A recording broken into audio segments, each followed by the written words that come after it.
मित्रों, संघवाद के अर्थ को मैंने स्पष्ट किया था। यह बताया था कि संघवाद एक आधुनिक लोकतांत्रिक शासकीय प्रतिमान है जिसमें दो प्रकार की सरकारें, उनके बीच में शक्तियों का विभाजन, लिखित निर्मित संविधान तथा न्यायिक सर्वोच्चता का सिद्धांत होता है अथवा न्यायिक पुनरावलोकन का उपबंध होता है।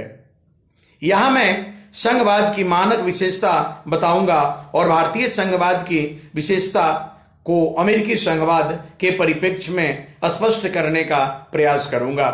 संघवाद की चार मानक या महत्वपूर्ण विशेषताएं हैं। सबसे पहली विशेषता है दो प्रकार की सरकारें। जहां भी संघवाद होगा वहां दो प्रकार की सरकारें होंगी। अमेरिका, कनाडा, ऑस्ट्रेलिया, स्विट्जरलैंड तथा भारत, इन देशों में संघवादी व्यवस्था है और दो प्रकार की सरकारें हैं, संघ की सरकार तथा राज्यों की सरकार। तो यह संघवाद की पहली विशेषता है। अमेरिका में एक संघ की सरकार है और 50 राज्यों की सरकारें हैं। हमारे यहां संघ की सरकार है और राज्यों की सरकार है।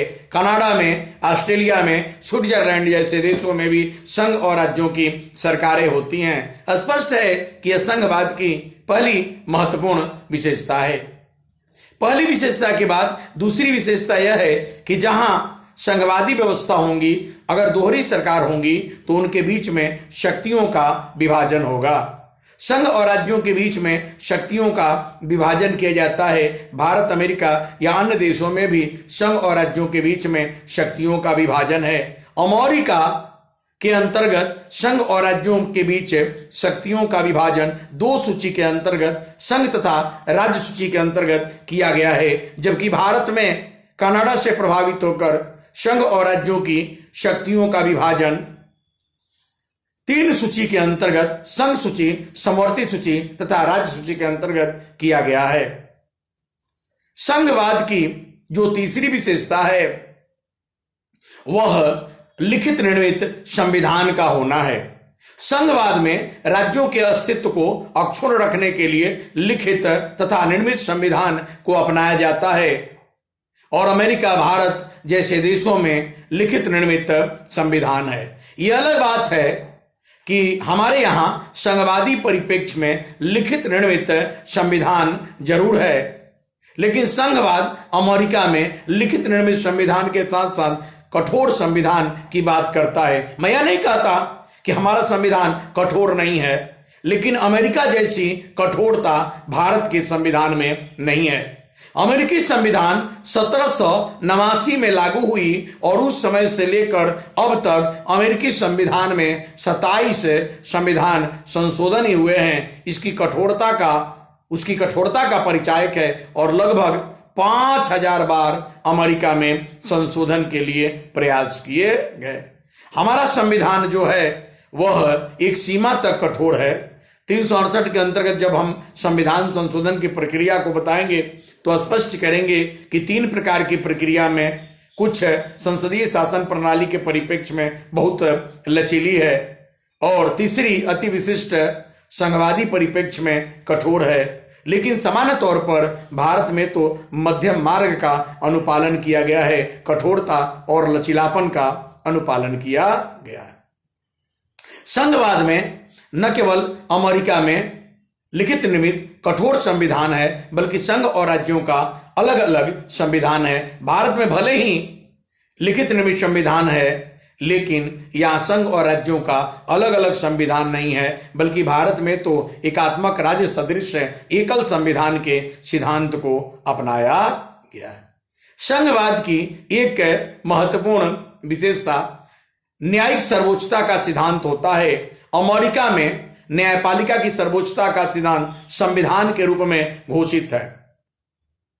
भारत में न्यायिक पुनरावलोकन की अवधारणा जरूर है और न्यायिक पुनरावलोकन के आधार पर व्यवहार में हमारी न्यायपालिका सर्वोच्चता की स्थिति को प्राप्त की हुई है, लेकिन संविधान में न्यायिक सर्वोच्चता या संसदीय सर्वोच्चता को घोषित नहीं की गई है। संविधान की सर्वोच्चता है।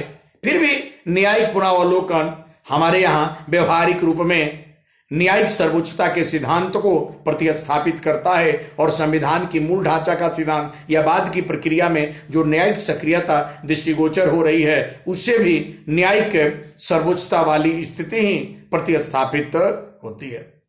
यह 4 मौलिक संघवाद की विशेषता है और मैंने इसे स्पष्ट किया। मित्रों, अमेरिका में दोहरी नागरिकता है, हमारे यहाँ एकल नागरिकता है। दोहरी नागरिकता का सिद्धांत संघवादी माना जाता है, हमारे यहाँ संघवादी परिप्रेक्ष्य में नागरिकता का सिद्धांत न होकर एकल नागरिकता है। अलग बात है कि डोमिसाइल पॉलिसी के अंतर्गत हमने एक सीमा तक राज्यों को नागरिकता के संबंध में कुछ छूट दे रखी है।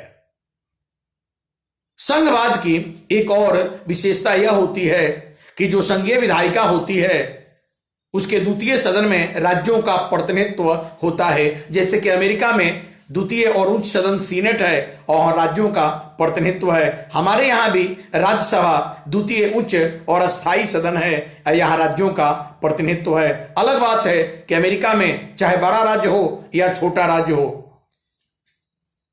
कैलिफोर्निया बड़ा राज्य है, अलास्का वेनिला छोटा राज्य है, सबके समान प्रतिनिधित्व है। 2 मेंबर ही सीनेट में भेजने का अधिकार है, जबकि हमारे यहाँ राज्यों को राज्यसभा में प्रतिनिधित्व दिया गया है लेकिन समान प्रतिनिधित्व नहीं दिया गया है, असमान प्रतिनिधित्व देखने को मिल रहा है। उत्तर प्रदेश, बिहार, झारखंड सभी राज्यों के लिए अलग अलग प्रतिनिधित्व प्रदान किए गए हैं, यानी जनसंख्या के आधार पर हमने प्रतिनिधित्व प्रदान किया है राज्यों को।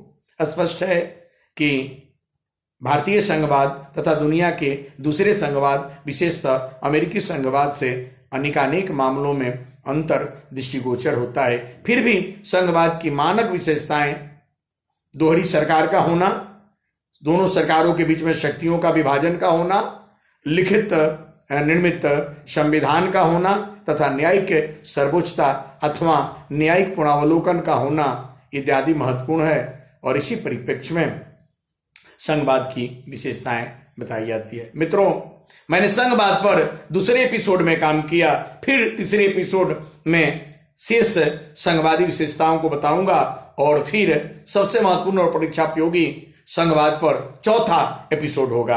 आपसे अनुरोध होगा कि आप भारतीय राज्य व्यवस्था पर मेरी सीमित परंतु व्यवस्थित जानकारी से लाभान्वित होने के लिए हमें अस्थायी रूप में सब्सक्राइब करें और बेल आइकॉन भी दबाएं ताकि जो नई वीडियो मैं दूं वो आप तक पहुंचती रहे। धन्यवाद।